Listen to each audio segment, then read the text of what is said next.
It's time.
And here it is.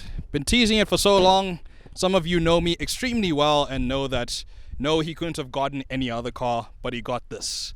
A 2000 Subaru Impreza GT 2-liter.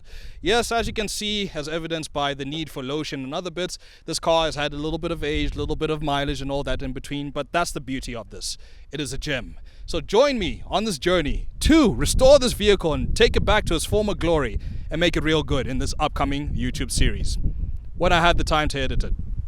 This is going to be a long one.